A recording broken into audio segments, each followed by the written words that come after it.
Meus queridos amigos, que Jesus nos abençoe, nos ilumine e nos ampare. A proposta de Jesus para a nossa vida, para o nosso comportamento, para as mudanças de que temos necessidade na atual vilegiatura terrena, na atual reencarnação, a fim de que dela saiamos com algum saldo positivo na direção das estrelas, na conquista de nós mesmos, na realização da felicidade pautada exclusivamente no cumprimento de sua vontade, da vontade de Deus, no cumprimento da lei natural. E para que isso aconteça, nós queremos recordar aqui o nosso modelo e guia, que tem sido o instrumento, digamos assim, do nosso progresso, da nossa condução pelos caminhos da luz, desde os primórdios do nosso planeta. Nós falamos de Jesus porque, não apenas do ponto de vista místico, ou das crendices populares que tanto engalanaram Jesus com propriedades de que ele nunca foi portador.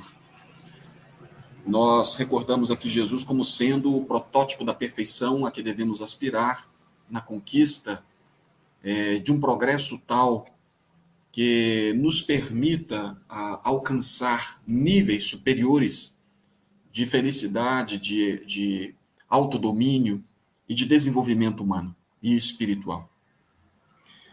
E para isso nós queremos lembrar, porque todos nós o sabemos, e eu peço licença caso caia nas repetições desnecessárias, mas falar de Jesus é sempre uma necessidade permanente, a fim de que introjetemos as suas lições, né?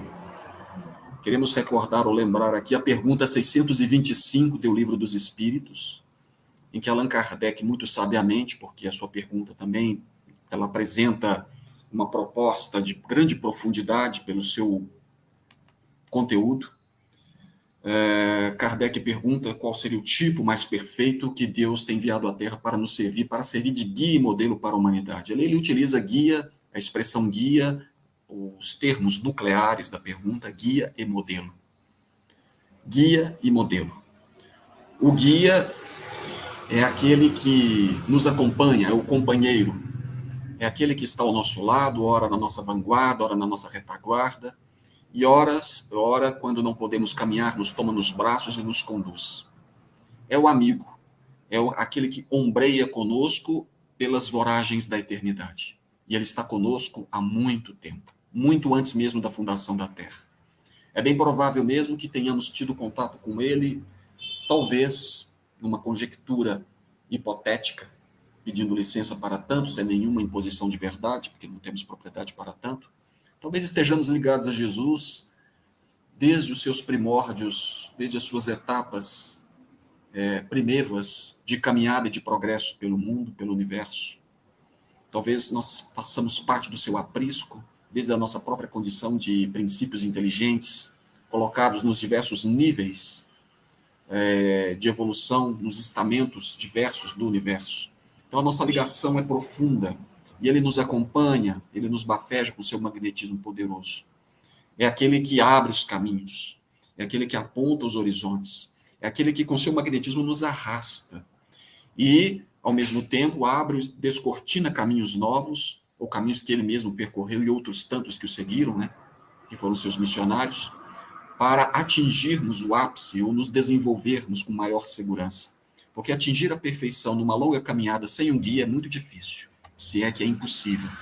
Poderíamos ter até a sorte do acerto, mas os equívocos seriam inevitáveis e poderiam ser, digamos assim, fatais, porque constituiriam em nós determinados hábitos ou viciações das quais não poderíamos nos libertar tão facilmente. Como acontece conosco pelo mau uso que fazemos da nossa liberdade, não por culpa dele, mas pelo mau uso que fazemos da nossa própria liberdade.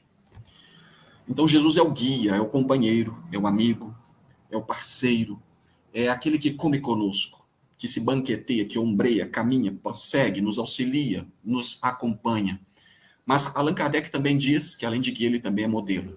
Ou melhor, ele coloca a expressão modelo. O modelo é o protótipo, é o arquétipo da perfeição. E isso está em nós como uma busca inconsciente de um projeto tal que nos norteie, que nos encaminhe, que nos aponte o caminho certo. E Jesus é aquele que já chegou até lá. É o modelo. E como modelo, ele é o arquétipo que reuniria em si as perfeições cabíveis à nossa condição de humanidade na Terra. É o modelo. Cuidado, quando Allan Kardec se refere a este modelo, a este protótipo, ele não diz apenas guia, ele também diz modelo, mas também não fala apenas modelo, ele também diz guia. Porque são duas ideias que se complementam. O princípio da complementaridade aí é fundamental para a compreensão das duas ideias. Porque não podemos ter Jesus apenas como guia, porque ele seria apenas um companheiro que seguiria conosco e talvez não teria, digamos assim, um reconhecimento necessário, já que não veríamos nele aquele que percorreu os mesmos caminhos e que nos impulsiona para frente. Ele também é modelo, é aquele que já chegou até lá, mostrando a que devemos aspirar, aonde vamos chegar. Vós sois deuses. O que eu fiz, podeis fazer e muito mais. Recapitulando aqui, o pensamento antigo, do Antigo Testamento, né? Mas ele também ele não pode ser apenas modelo, porque se fosse modelo, ele seria inatingível, seria um projeto tal, de tamanha grandeza, que seria absolutamente desanimador para nós. Então, ele é companheiro porque torna factível o seu projeto de modelo.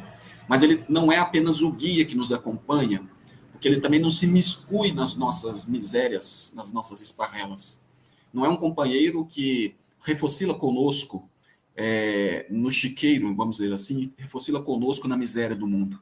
É aquele companheiro que está no mundo, mas não pertence ao mundo. E como tal, ele é o modelo, aquele que aponta para frente. Mas se fosse apenas o modelo, seria inatingível, seria insuportável para nós concebermos um ser tão perfeito, mas tão perfeito, que nos daria a impressão de ser tão diferente de nós, tão distante, que desanimaríamos pelo caminho. Então ele é o modelo, porque é companheiro, e é também o guia, porque aponta os horizontes, ele mostra, ele descortina os caminhos. É aquele que já percorreu as veredas e que nos acompanha com seu magnetismo como companheiro, mas também nos impulsionando na direção de Deus, como modelo que ele é, como verbo, conforme o conceito de João Batista, de João Evangelista, lá no capítulo 1 do Evangelho de João, do Evangelho desse evangelista, do evangelista, do discípulo amado.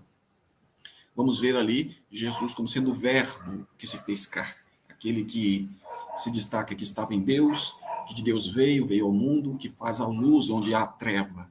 E nas trevas a luz resplandece. E Jesus foi uma grande luz, uma luz inquestionável, acima dos padrões humanos, e que ainda brilha sobre a terra, mas ainda é incompreendido em muitos aspectos, porque ainda não conseguimos conceber os meandros do seu pensamento. Estamos aqui falando dele até hoje, para tentarmos entender o que ele de fato quis dizer. E ele não apenas disse, ele também fez, exemplificando, para mostrar o que se deve fazer, como fazer. Jesus é aquele que faz por fora aquilo que devemos fazer por dentro. Então, a ideia de Jesus, ali na resposta 625, incita a própria pergunta. E os espíritos não deixam dúvidas quando respondem confirmativamente. Jesus, ou é Jesus. Jesus aqui não é apenas a personalidade do guia, é também o protótipo do Cristo, que também existe em nós e que por ele deve ser desabrochado para que também atinjamos a nossa condição crística. Estamos em desenvolvimento.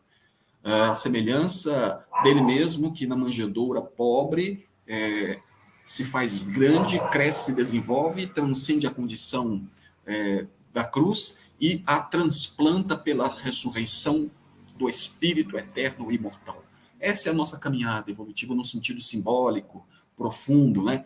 Em que devemos, representando tudo isso, o Cristo que existe em nós, que deve desabrochar, crescer, ampliar-se, passar pelas veredas, dar os seus testemunhos, transcender a cruz do sacrifício e atingir a imortalidade na sua plenitude. Jesus é o guia, é o modelo. E não poderia ser outro. Não é um preconceito, não é uma excludente, uma exclusão preconceituosa dos espíritos. É porque, de fato, para os padrões humanos, Jesus é aquele que melhor enfeixa os caracteres morais do homem de bem que devemos ser. Eles poderiam ter dito, por exemplo, que qual é o tipo mais perfeito que Deus enviou na Terra para a humanidade, para nos servir de guia e modelo. Poderiam ter dito Sócrates, que foi um espírito realmente muito avançado, a serviço de Jesus, e que melhor representou pela sua vida, pelo seu estilo de vida, o jeito de ser de Jesus. Também não escreveu nada, era um grande homem, mas ainda assim um discípulo, um enviado, um emissário, um precursor das ideias cristãs e também do espiritismo. Os espíritos poderiam ter dito Platão, também foi um discípulo, Aristóteles, poderiam ter dito Buda, que também se aproximou muito dos seus pensamentos, mas não com a mesma profundidade. Não com a mesma profundidade.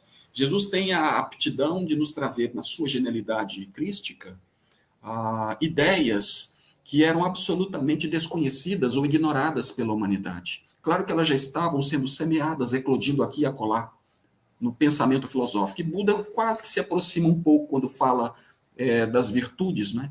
Mas Jesus é que amplia e aprofunda a ideia do bem, da tolerância para com os mais fracos, do amor para com todos, do perdão às ofensas, ideias que eram muito estranhas e continuam sendo muito estranhas para nós, na atualidade, nos tempos odiernos.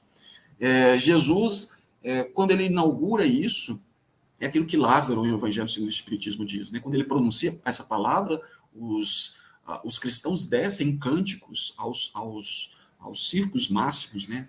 Aos campos de sacrifício. Então, os anjos cantam, é como se abrisse uma ideia, uma vereda, um campo mental diferente, introjetando a semente tenra do evangelho tenro no solo rústico e ríspido do mundo para desenvolver, eclodir e se desenvolver. Essa ideia da originalidade do pensamento de Jesus, porque pode parecer muito natural hoje, quando falamos de amor, caridade, tolerância, respeito e tudo mais.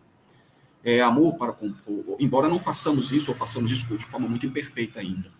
Mas parece natural, porque colocamos tudo isso num campo comum, em uma vala comum, que às vezes se esvazia pelo sentido, digamos assim, superficial com que imprimimos essas ideias por aí. Mas Jesus nos traz uma ideia profunda, desenvolve e a exemplifica, mostrando a grandeza e a beleza dessa ideia, como esperança de renovação para toda a humanidade, principalmente para os espíritos e não para corpos. Então, quando Jesus fala disso, ele fala com originalidade. Alguns até tentam falar alguma coisa semelhante, e quando falam, estão desenvolvendo essa ideia, mas Jesus é quem inaugura esse pensamento. Isso fica claro, por exemplo, para exemplificarmos aqui, fica claro no filme O Gladiador. Para aqueles que já assistiram e que conhecem, o filme O Gladiador mostra o protagonista, que era um general romano, e que passa o filme todo querendo o quê? Querendo vingança, porque a esposa e o filho teriam sido assassinados pelo Império Romano, e ele, por vingança, passa o filme todo querendo, então, vindita, perseguição. Como se isso pudesse aplacar o seu ódio, a sua sede de justiça, para que desse modo conquistasse o paraíso, ou conquistasse o mérito de se encontrar com a sua esposa e com seu filho mortos. O romano era assim. E o mundo em que Jesus estava pertencia ao Império Romano. O mundo conhecido era do Império Romano. A própria Palestina ela tinha sua autonomia administrativa, mas quem mandava de fato eram os romanos. O romano é isso, ele é arrogância, ele é prepotência, ele é o modelo do protótipo de César, faz antítese ou contraposição ao Cristo. E em diversos momentos da história, César se depara como símbolo do Império Romano, do poder temporal, dos interesses mundanos, do poder pelo poder, da supremacia socioeconômica de uns sobre os outros, às custas da fome, da miséria e até mesmo do suor e da morte dos inocentes e dos mais fracos, que eram desprezados por eles. E nós temos também o Cristo como símbolo da grandeza do amor de Deus na terra como verbo encarnado. E Jesus é esse modelo do Cristo, a que devemos seguir e ao qual, ou a quem, o César do mundo, do Império Romano, o dragão dominador, haverá um dia de prestar contas por tudo que fez ou deixou de fazer. Porque tudo pertence a Deus. E todas as temporalidades, todas as questões temporais são fugidias, efêmeras, passageiras, insignificantes, diante das belezas infinitas da providência ou da misericórdia de Deus, que se aplica a todo o universo, que se manifesta em toda parte. Jesus é esse símbolo do Cristo, que contrapõe-se a César, como símbolo temporal do mundo. E o romano era isso, era prepotência, era arrogância. Falar, por exemplo, em perdão às ofensas era um descalabro, era um absurdo. Fazer-se menos ou silenciar diante de uma ofensa era algo assim intraduzível para o romano, era algo incompreensível, era uma loucura, e não foi por outra razão que eles perseguiram e mataram muitos e muitos cristãos, que nos primórdios do cristianismo, com Jesus ainda na terra, foram, digamos assim, o adubo, o tempero, o sal da terra que aclimatou, numa expressão emanuelina, aclimatou a flor tenra do evangelho no solo áspero do mundo. É com o suor dessa gente, desses grandes missionários, muitos deles não eram devedores do passado, que estavam ali para sofrer os revés dos males que eles mesmos teriam feito no passado, até havia alguns, mas muitos eram espíritos das falanges crísticas, ou pertencentes ao colégio apostólico de Jesus, do Cristo fora da terra, a serviço, representando aí o Espírito Santo, esse conjunto, essa pleiade de espíritos nobres, que se comunicam com a terra, trazendo as boas novas de Jesus. Então, esses espíritos reencarnam-se, manifestam-se na terra, e com seu próprio suor e com seu próprio sacrifício, com o sacrifício da sua liberdade, da própria vida, eles adubam, eles salgam a terra para que o evangelho pudesse prosperar, pudesse se manifestar, para que ele não pudesse medrar ou morrer antecipadamente ou ser abortado.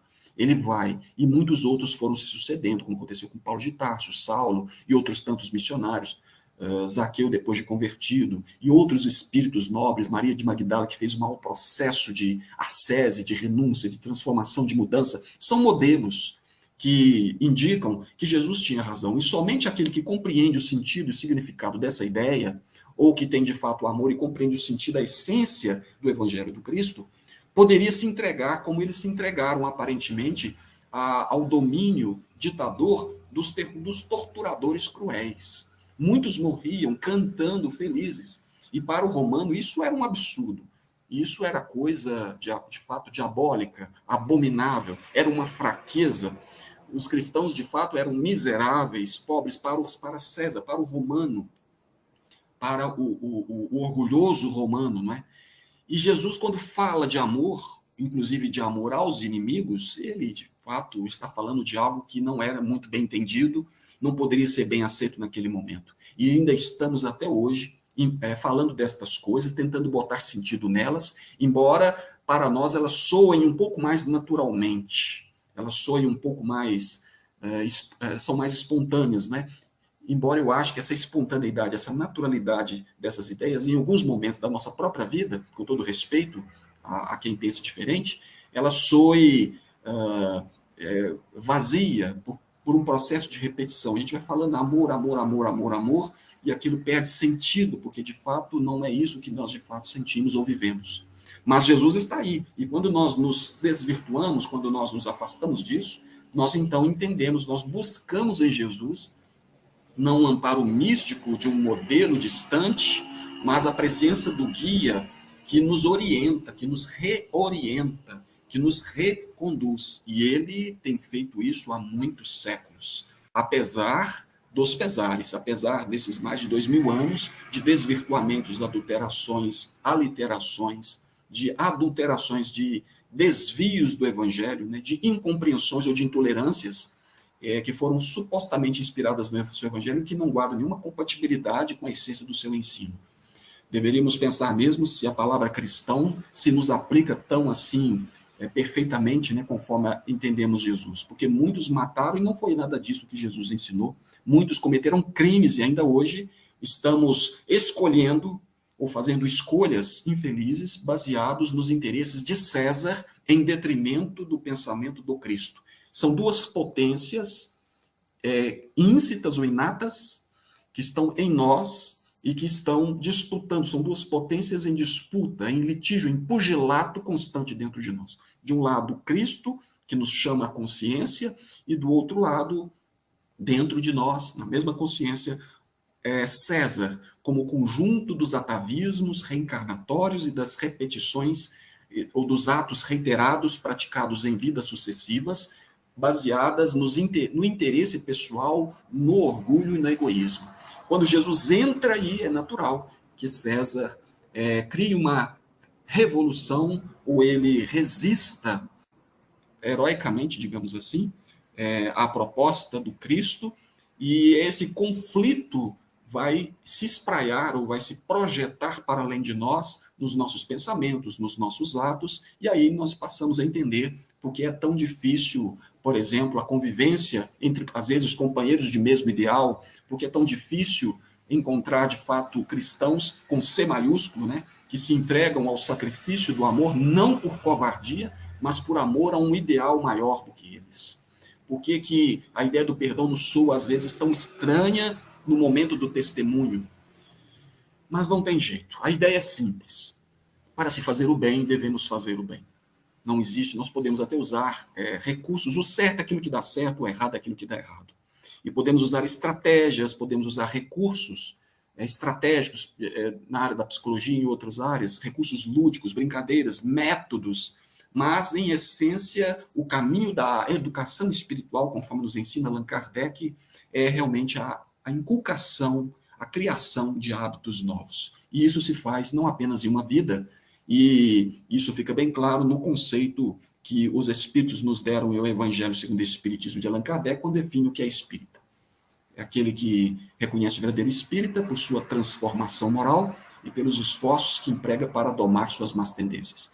Aquele que emprega esforço, ou seja, ele se transforma porque dispõe de potência crística, mas ele ainda tem arrastamentos ainda irresistíveis no campo de César, dos interesses temporais de César, íncitos, inatos, inerentes a ele, não porque Deus tenha criado, mas que foram edificados ao longo de séculos dentro de nós, e que não podem ser arrebatados da noite para o dia, e que vão demandar realmente um grande esforço da nossa parte, de resistência, de erros e tentativas permanentes, de lutas constantes, de autodomínio, não mais de domínio sobre o outro, de predomínio, né?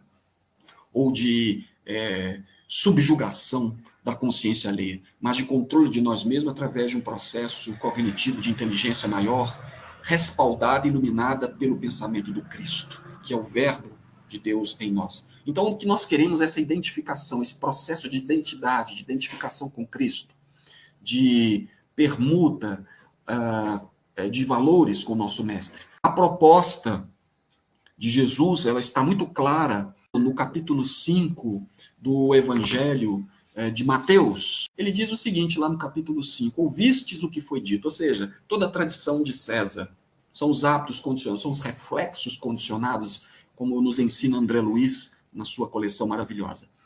Amarás o teu próximo e odiarás o teu inimigo.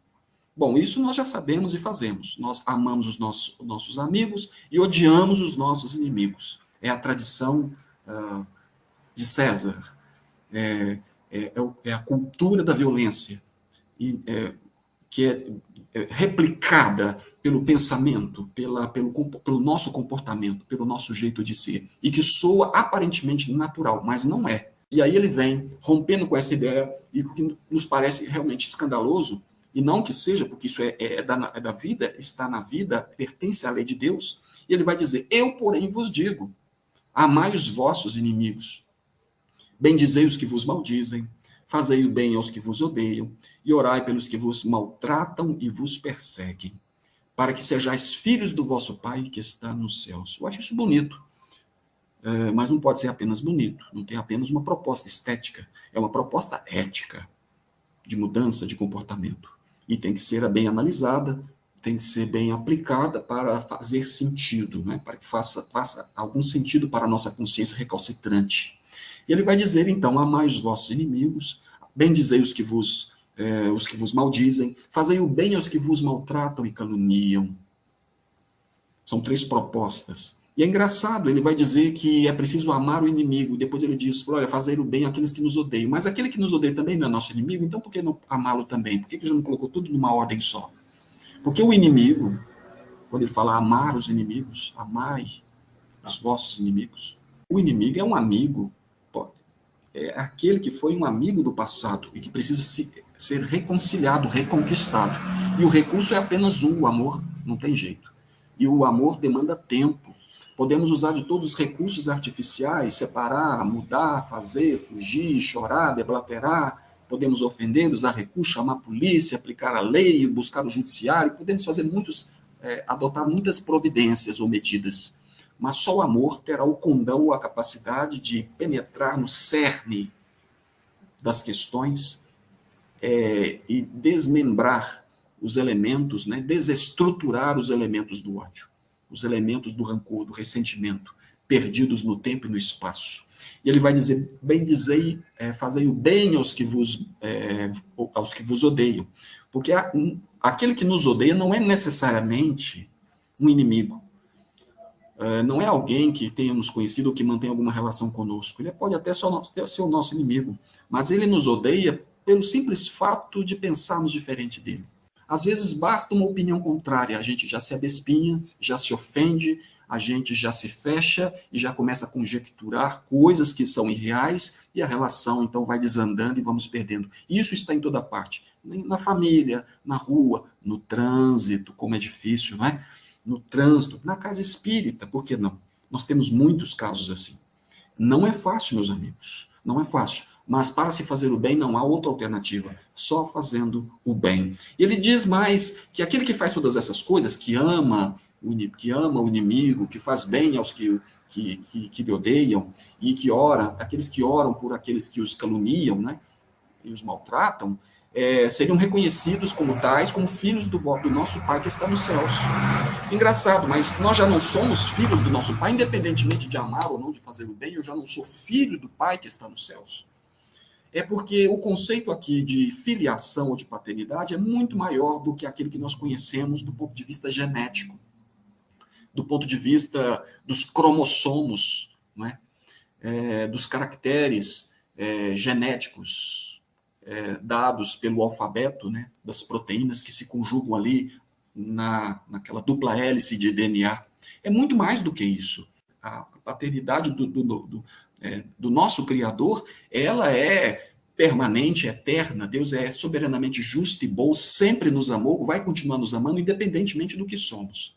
Mas a proposta é, Deus nos ama, não duvidamos disso. A providência divina dele, a sua providência está aí para provar. Em qualquer circunstância, não importa o que você faça. Deus nos ama. Deus me ama. Deus o ama. Agora, a pergunta é, Deus me ama, mas e eu, como filho, o amo? Porque há de se ter uma correspondência. E esse processo se dá são faces da mesma moeda. São faces da mesma moeda, a filiação e a paternidade. Deus nos ama como Criador, de forma permanente, pura, perfeita. Mas, será que nós o amamos? Mas a nossa filiação é plena, é pura? Às vezes não. Nós, às vezes, não nos comportamos como se filhos fôssemos. E a filiação aqui, ela vem muito mais profundamente do coração, do amor, que encontra sua fonte primordial em Deus. E enquanto esse amor não se manifesta, ele não é pleno. Então não adianta dizer, ele é bom porque é bom, mas no fundo ele é bom. Isso é bom, mas na verdade esse amor que está no fundo precisa desabrochar, manifestar-se, ampliar-se, para tornar-se pleno e conjugar-se à providência divina do amor pleno do nosso Criador. Então, de um lado é a paternidade de Deus, de outro é a filiação. Deus nos ama e estamos ligados a Ele, mas precisamos também amá-lo. E quando nós o amamos, no amor de Pai que Ele tem por nós, a nossa filiação se plenifica. E aí ele vai dizer, fazendo todas estas coisas, amando os vossos inimigos, fazendo bem aos que vos odeiam, orando pelos que vos maltratam e perseguem, sereis reconhecidos como filhos do vosso Pai que está nos céus. Ou seja, planifica-se, fecha-se o circuito, nós nos tornamos unos. O Pai e eu somos uma unidade indivisível e profunda, não é? Uma unidade profunda, não de perda de individualidade, mas na plenitude da sua própria individualidade espiritual em Deus. E ele vai continuar dizendo que Deus, esse mesmo Deus, ele faz nascer o sol sobre os bons, o sol sobre os maus e depois sobre os bons. E a chuva faz com que a chuva desça sobre os justos e os injustos. É engraçado. Vejam que é um processo que vem do amor do bem e da oração, agora caminhando pelos testemunhos que os bons e os maus devem dar. Porque o sol vem primeiro para os maus. E a chuva do testemunho, que também faz florescer, ela vem primeiramente para os justos. E a gente se pergunta, por que primeiro o sol para os maus? Por que não para os bons?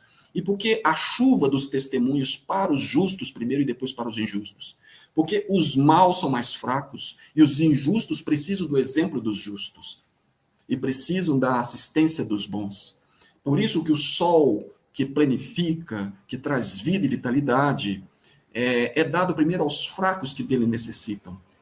E a chuva é o testemunho, é o modelo paradigmático, exemplificador do amor que os justos já possuem e que vai servir de modelo para aqueles que o observam, no caso, os injustos. Então, é um processo de solidariedade, de cooperação.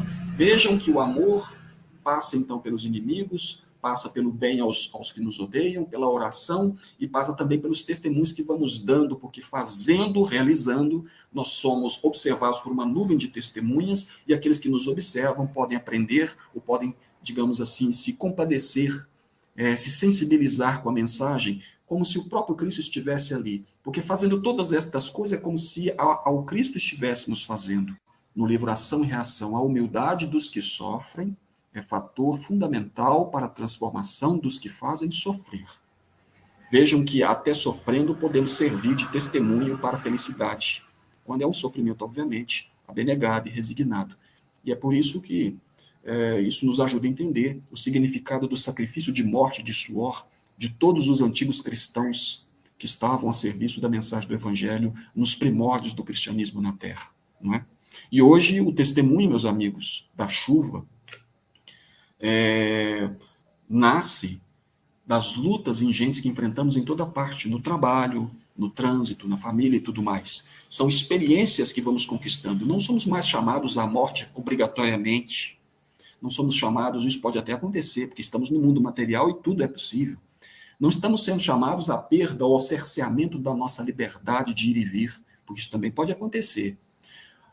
Mas não necessariamente isso, mas estamos sendo convidados ao testemunho moral, que é aquilo que nos vincula ao antigo passado dos cristãos, que independentemente de perderem a sua liberdade, a sua vida, também estavam se doando abnegadamente no sacrifício moral de entrega absoluta ao processo, de entrega, de renúncia a si mesmo, em favor do Cristo, em detrimento de César, que resistia e que continua resistindo na terra. Vejam que a luta de hoje, do testemunho atual, é muito semelhante àquela que acontecia no passado. E é desse ponto de vista que vamos entender a belíssima parábola de Jesus, quando ele nos fala dos trabalhadores da última hora. Porque aqueles que chegaram por último na seara ganharam tanto quanto os que chegaram em primeiro lugar. E os que chegaram primeiro se ofenderam, mas nós chegamos antes e vamos receber o mesmo que aqueles que chegaram apenas na última hora do dia. Como é possível isso? É porque o dia é um só. Estamos no mesmo período de regeneração, de provas e de expiações. São experiências, independentemente das circunstâncias e das contingências físicas, a experiência moral é uma só. Por isso que o momento de agora, ele é fundamental, ele é tão importante quanto aquele momento vivenciado pelos antigos cristãos nas arenas dos leões. Porque os leões que nós enfrentamos hoje possuem outro caráter, não são necessariamente as feras do reino animal, mas são as experiências nefastas pelas quais estamos todos passando, enfrentando no âmbito da família, no trabalho, no trânsito, neste período agora de pandemia. São lutas morais. O que importa é a conquista da essência através do trabalho do amor proposto por Jesus, porque somente assim seríamos reconhecidos como filhos do nosso Pai que está nos céus. E não adianta fazer isso aqueles que já nos amam, porque a proposta de Jesus ela é desafiadora mesmo. É fazer algo mais do que a própria obrigação. É caminhar mais de uma milha. É dar a túnica se nos pedirem a capa. É dar a capa se nos pedirem a túnica. É fazer algo mais. É algo mais do que a própria obrigação. Porque entendo mesmo que fazendo apenas a obrigação, se fizéssemos apenas a obrigação, ou se os grandes missionários cumprissem apenas com seus deveres e obrigações estritas, o mundo já estaria perdido há muito tempo. É necessário fazer algo mais. Sempre devemos fazer algo mais. E aqueles que trabalham, que desempenham tarefas nobilitantes na área da profissão, sabem muito bem da importância do trabalho daquele que chega um pouquinho antes do horário e que sai sempre um pouco depois, não é? E que não está apenas ali para cumprir uma obrigação de uma determinada hora até um outro momento, mas que sempre faz algo mais de si mesmo, e isso não há salário que pague. Esse é o sacrifício moral, que não é uma dor indizível de perda do caráter ou da própria dignidade, mas de conquista sobre o interesse pessoal que insiste em se manifestar pela voz flagelante, né? Ou pela voz retumbante de César na Terra, que é o grande dragão dominador das potências econômicas e dos grandes exércitos existentes no planeta. A proposta do amor ao próximo, ela é muito maior do que podemos imaginar, mas ela ainda não é tudo, por incrível que pareça. Embora, segundo o Evangelho, não possamos amar a Deus sem amar o próximo e não amar o próximo sem amar a Deus, o preceito do amor ao próximo é apenas um aspecto da lei. Onde é que podemos afirmar isso? Olha, eu vejo um desafio da proposta de Jesus. Essa é a originalidade da mensagem do Cristo. Ele se aprofunda, ele vai por caminhos que nós desconhecemos, porque ele viveu, ele conhece, ele é o guia, ele é o modelo. Na questão 647, 647 do Livro dos Espíritos, Allan Kardec pergunta se toda a lei de Deus, a lei natural, estaria contida no preceito do amor ao próximo. E os Espíritos falam, certamente, todas as obrigações de um homem para com o outro são inerentes a essa lei. Elas são integradas, são compreendidas por esse preceito. Agora, para que essa lei, esse preceito tenha um sentido, ele tem que ser exemplificado para que as pessoas possam compreendê-lo e praticá-lo, como o que não tem acontecido presentemente. Eles vão dizer o seguinte, que a lei de Deus, ou a lei natural, ela compreende todas as circunstâncias da vida. Isso é bonito, presta atenção. A lei de Deus compreende todas as circunstâncias da vida. E esse preceito do amor ao próximo é apenas um dos aspectos da lei de Deus. Então, meus amigos, se o amor ao próximo, do qual tanto falamos, cantamos e decantamos, é tão importante assim, o que será? Já é tão, digamos, tão profundo, não é? Ele é tão complexo aos nossos corações endurecidos, o que de fato deve ser o amor? Que está muito além da própria obrigação para com o próximo, ou de um homem para com outro homem. Se o preceito amor ao próximo é apenas um aspecto da lei de Deus, ou da lei natural. Vejam que a coisa vai se desdobrando, vai se ampliando cada vez mais, e passamos a perceber que o amor não é apenas uma palavrinha bonita e nem uma expressão que se diz ao amante. É algo muito profundo, é algo belíssimo, é algo terapêutico, cuja finalidade, ou cuja importância, ou cujo valor só vamos entender quando nos colocarmos a caminho, não é? Quando entendermos, quando de fato praticarmos essas ideias. E é preciso começar. O importante é começar. E vamos conseguir, com certeza. Já estamos avançando. Jesus está conosco, ele não vai nos deixar.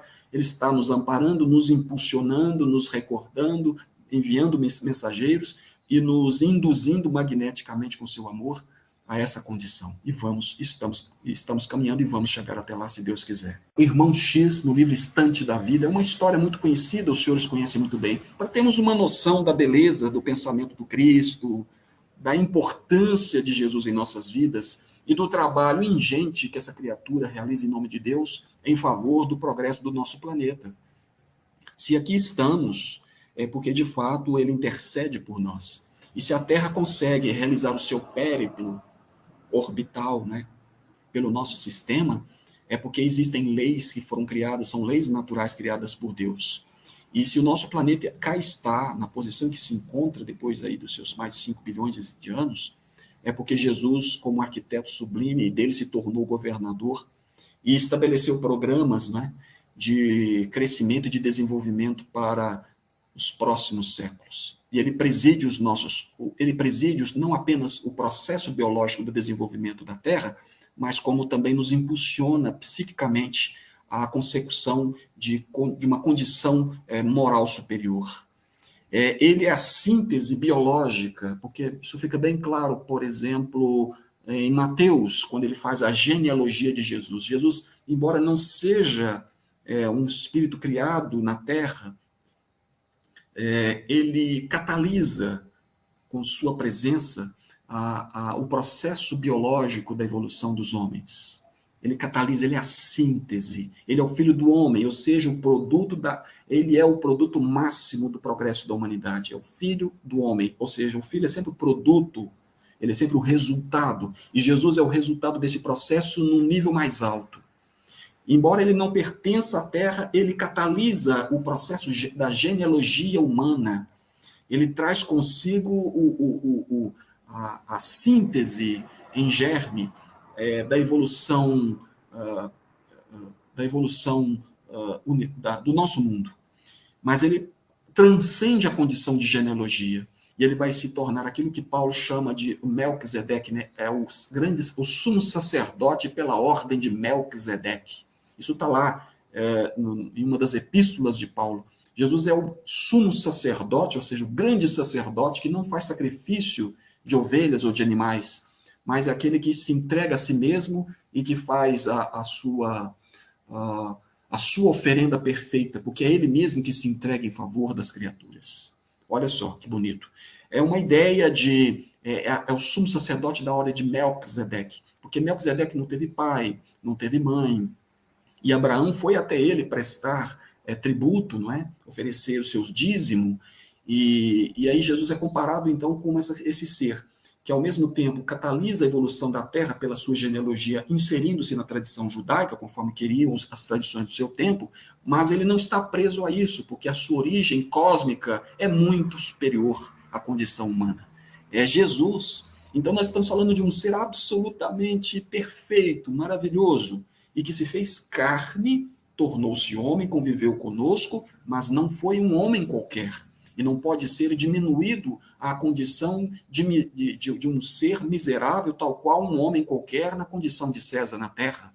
É um ser transcendente, que se faz carne, que convive conosco, que sofreu como nós, que teve um corpo como o nosso, embora alguns pensem ao contrário, mas que fez de uma forma diferente aquilo que os homens sempre faziam do mesmo jeito.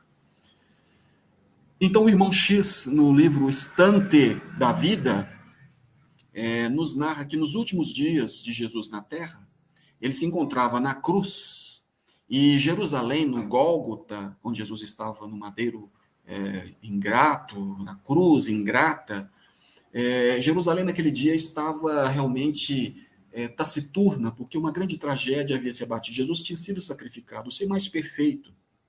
Havia uma melancolia e também um certo prazer mórbido por parte dos espíritos terríveis desencarnados que faziam uma ambiência horrorosa ali por perto.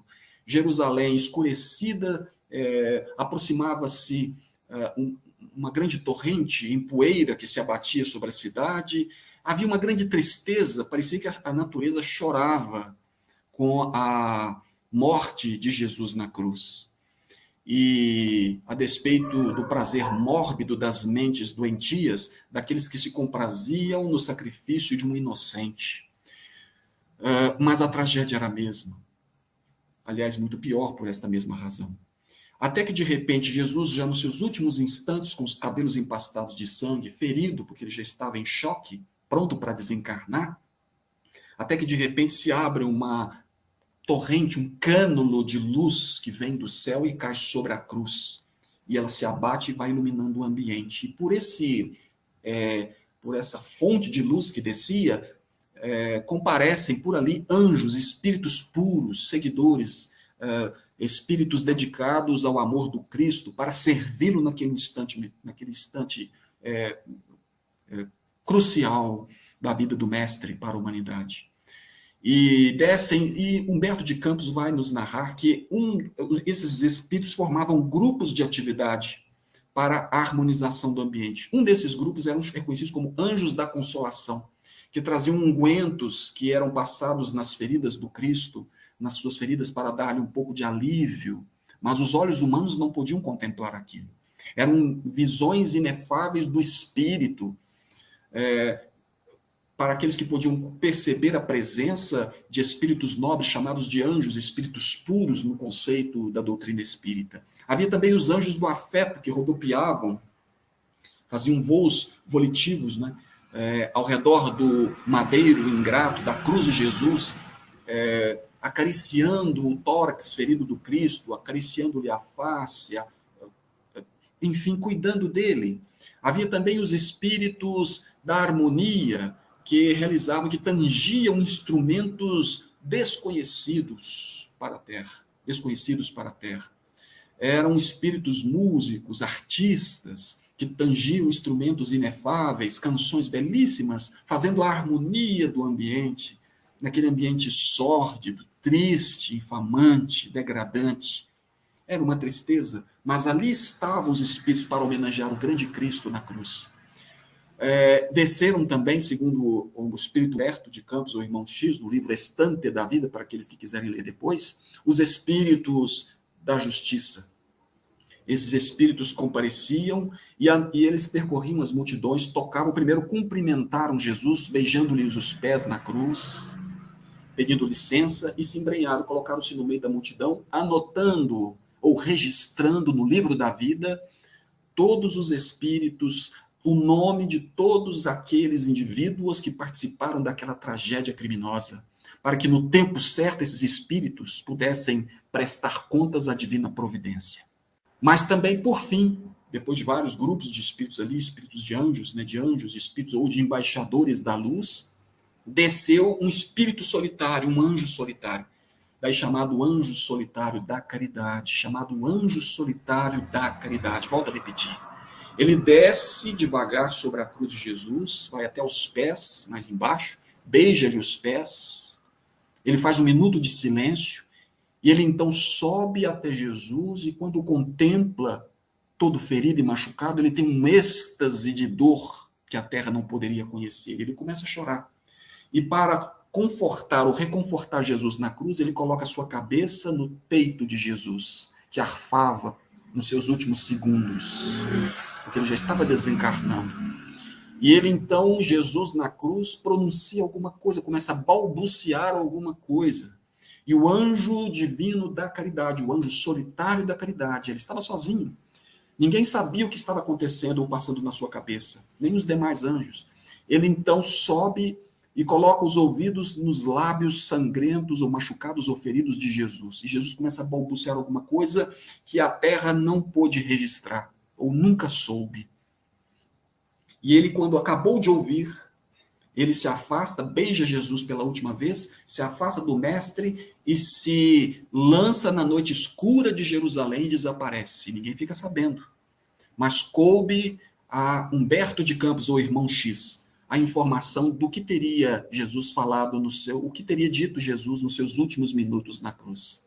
Narra Humberto de Campos, pelas mãos sacrossantas de Chico Xavier, que naquele último minuto, no seu último suspiro, Jesus pede ao anjo divino da caridade que fosse em seu nome, ao encontro de Judas Iscariotes, que havia para prestar-lhe socorro, porque ele havia acabado de cometer suicídio naquele momento.